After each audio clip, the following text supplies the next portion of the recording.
Hey everybody, today I am going to be reviewing Spring Breakers. This film came out in 2012. It was written and directed by Harmony Korine. Korine is a character, to put it mildly, a very perverse, very eccentric type of personality. I describe him as, he reminds me of Gaspar Noé. He has kind of a Noé-esque way of presenting himself, I think, creatively. I don't think he cares much about being rough around the edges or perhaps difficult to palate for some, but he approaches everything with a gut instinct, very impulsive and a childlike sort of sensitivity, I think, but in a very compelling way. He enjoys making people uncomfortable, or at least looking at uncomfortable things and exploring the facets of it, exploring kind of the festering dark corners of the world. Narrative and plot is of less interest to him because he has said before, when he watches movies, he rarely remembers the plot and especially how it goes in chronological order. He more remembers specific scenes that stick out in his mind, or specific characters, specific moments. That is how we recall films often enough. And films are next door to dreams anyway. As I always say, they are attached very much like an umbilical cord to our deepest, most intimate aspects of our minds, in a way where you are a passive bystander to what you are experiencing. And often when you wake up from the dream, you rarely remember everything exactly how it happened. You remember specific parts, you remember specific people in the dream. And Spring Breakers is, the one film for Harmony that actually broke through more and had like commercial success. So naturally more eyes were on it, and it did, of course, split critics, as he tends to do. There are certain people that are detractors, who might consider the film to be exploitive, or that it has nothing to say, that it's just a fantasy that more latching onto the negative, more toxic aspects of the culture rather than making a commentary on it. And when you use some of those arguments, I kind of think to myself, it doesn't matter. It's like, why does every piece of art have to be consciously some sort of, big, lofty commentary on something? I often find that approach to be a bit pretentious. And of course, I like for films to say something, to have meaning. Absolutely, those are my favorite films. But it's like, there's a difference between the ones that are really trying hard to push a certain, agenda, try to push a certain message, and those that are just kind of more exploring. They're more organic, and that's more what I attach myself to. But I like this one because it's going more for the experience. It's more of an experience thing. So you're more marinating in the blurred lines of a specific experience. And ultimately that is what I personally find to be very compelling. And to say that that is pointless, I think is dismissive. He just goes, Harmony Korine, he just goes straight for the jugular, the root of adrenaline, and sort of settles into the feeling of it, where all of those facets come out. It is very intriguing to me. It's not cerebral. As I said, it is impulsive. Much of the art is defined somehow through the mess, the improvisation, to see where we arrive at. And it is refreshing even to see characters that are more just kind of cookie cutter symbols. They're not meant to be complex in any way, but for me, it really worked. I like that they're simple cliches, vapid, silly, crass, just young people. And there's just a thinness to everything. Everything is so surfacey, and you feel like you're trying to grab for something more. And it feels like, it reminds me of like if you're, on vacation or something, and you're in a hotel room, in the middle of the night, you've been partying all weekend and you're just exhausted, but you also have tons of substances in your system and you've done a ton of crazy shit.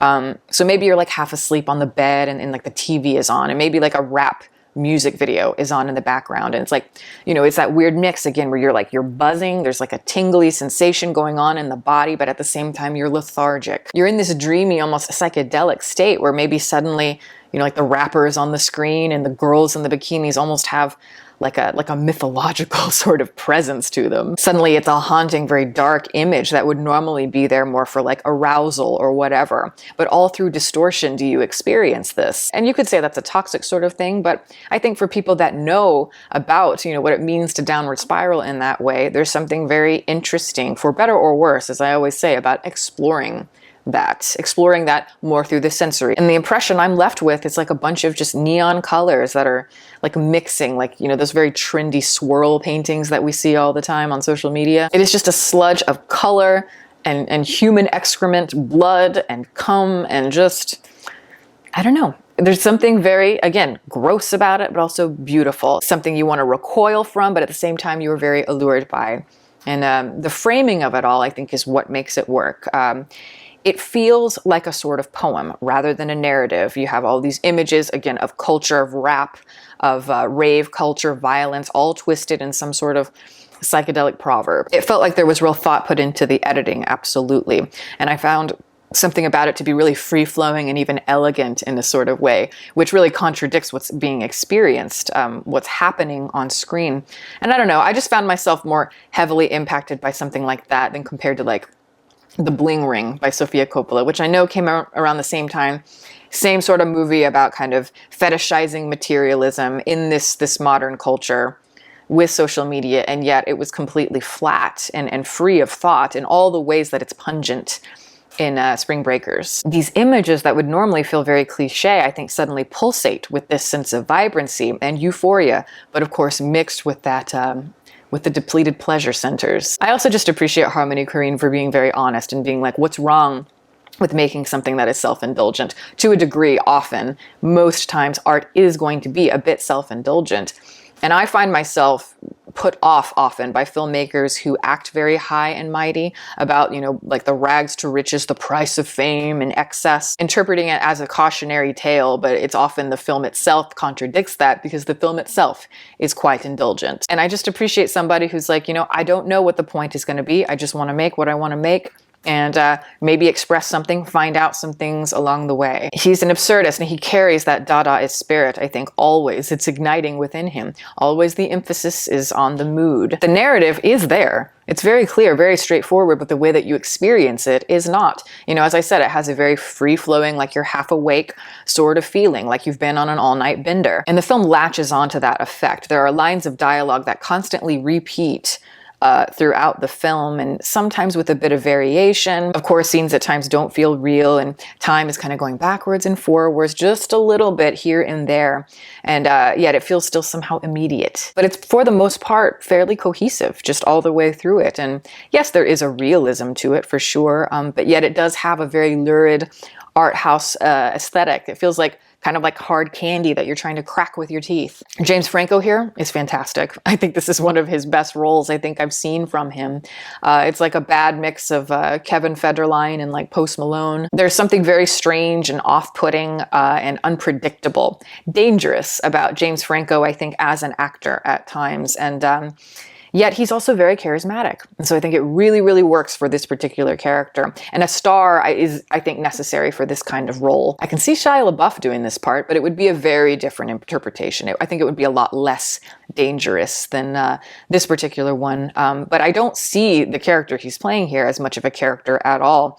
I just see him more as kind of like an archetypal symbol that is presented to our heroes in a way that's going to test them. But he's also not really the antagonist. And I think that's interesting because the film kind of leads you to believe that he's going to be, but he's not. He is still a cliche, but he's the kind of cliche that the film really depends on. You know, it really holds it together like binding. But the character is just so funny because he's just a typical kind of like entrepreneur, provocateur, the kind that our generation and really every generation fetishizes. I look at him, he like represents a sort of death wish to me. He's a desire for something that you cannot have, an idea of something that you cannot have in terms of, you know, materialism. And the girls too. One of the girls is Harmony Korine's wife. So, you know, I'll take her out of the equation. But the other three girls are all, you know, young girls who were, you know, part of Nickelodeon, Disney, High School Musical. You've got Selena Gomez here. You have Vanessa Hudgens.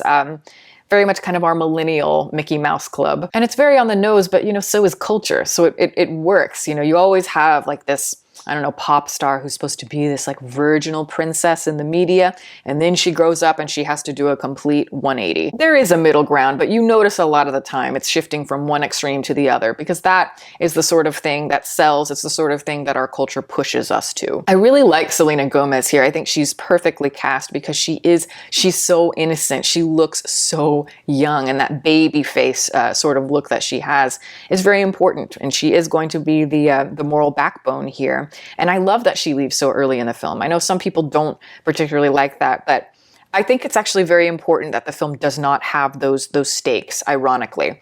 I think, you know, I was expecting the film to go like, you know, James Franco's going to bail them out of jail, and then he's going to kind of hold them hostage in a way, make them do things for him so they aren't in control. But I love the fact that Actually, it's not the case at all. These girls can leave at any time that they want. I think that idea is a lot more chilling. And if you had done it the other way, then it just kind of reduces James Franco's character to a basic antagonist, and it really narrows the scope exponentially. These people are dumb bitches, yo. It's like we don't need to create some sort of forced stakes or create any sort of sympathy where it would feel misplaced. It's like, you don't have to like them. Just follow them. There are a couple scenes in this movie that are really great. Absolutely love them. One of them is the blowjob gun scene. It's just fabulous. It has this feeling of just rolling around in this squalid but sort of sexy state of subversion. It's this, I don't know, I think it's a very complex image where you're combining like violence and like sexual pleasure and idealism, and then blending somehow the masculinity and the femininity, what is dominant and submissive. And then of course the best scene, and I think a lot of people would agree, is the scene where they're singing and playing the piano to Britney Spears. I love it, with the girls all in their swimsuits and the guns and the ski masks. You know, it did feel very art housey. It felt very much like a touch of the musical genre. And it's just a very bold image of exploitation and danger and garishness. It's dramatic and very cinematic, but it's also absolutely hilarious. That whole montage going on is hilarious. It's such a strong sequence, and I like how it's used in the film, but knowing how the third act tends to fizzle for me, I almost wish that sequence had more built towards the end of the film. Maybe changing the context a bit to fit a third act, but yeah, as it stands, I don't care for it. I feel like it's really not satisfying. Things just felt a little bit too rushed, and everything just sort of tapers off. They were going for a sort of embodiment of the Scarface ending, like the big climax of Scarface, but it just didn't build correctly for me, nor was the antagonist really established here in a way where that ambush really feels earned and where it makes sense, tacked on and slapped together. And that's a real shame, because I just really found the film to be really intriguing up to that point. And sometimes I wonder if there's like a director's cut that, you know, that he would ever be willing to share, just because it's a good movie. And overall, when I think about it, the thing that strikes me most is just the framing of that narrative as quite surreal. It's not necessarily revolutionary, the kind of the dreamy sort of expression of narrative, but I just like the way it's done here. It's that buzz of the subliminal image. Sometimes I do wish that some of the ideas could be explored with a little more creativity, maybe push that exploration just a little bit further, and then maybe again it can come together in a more satisfying way at the end. But overall, I really like it, and I'm very intrigued by Harmony Korine. And that is my video. Thank you guys so much for watching. I'm going to plug my website, as always. It is deepfocuslens.com. I am an artist, and I do commission portraits, and I sell prints of my work. If that's something you're interested in, you can always go to the website below. And if you have any questions about a commission or a print, you can also email me. My email is in the description box below. I would also like to give a shout out to my patrons. As always, thank you guys so much for everything. If you're interested in supporting, the link for that is below, as well as the rest of my social media information. You can watch more videos here, and you can subscribe if you'd like. Catch you next time.